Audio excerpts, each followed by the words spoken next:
As someone who has always struggled to find her place in the world, the advice I hear or read most is to just choose one thing and run with it.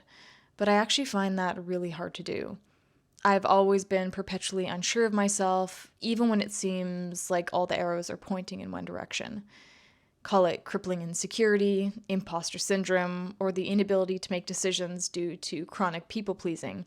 But these states of mind have made it really hard to forge my own path in the world. But I'm not saying this for a pity party.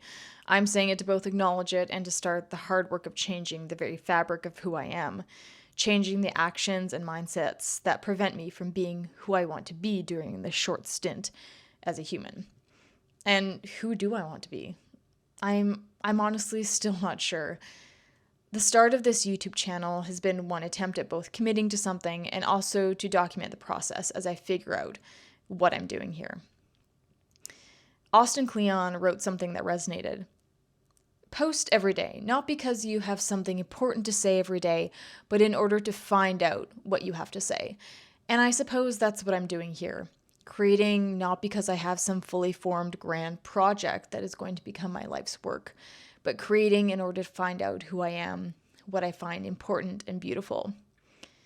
I've always loved the act of documentation, whether through a journaling and writing practice, photography, drawing, or taking video. And apart from sporadically posting on Instagram, my documentation practice has largely been private, and that's fine. But in order to step beyond the self that I have lived with this far, I need to embody a new self that is unafraid to expose myself creatively to the world. And having some sort of creative accountability seems to be a tool that works well, and public accountability just takes it a bit further.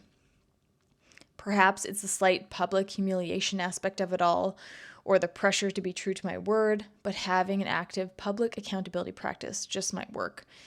So here's to creating and sharing my work in a public space, allowing myself to be not ready and cringy and embarrassing. I'm ready for it. I'm also ready to find out what it is I have to say, to show up for myself, and to create something new.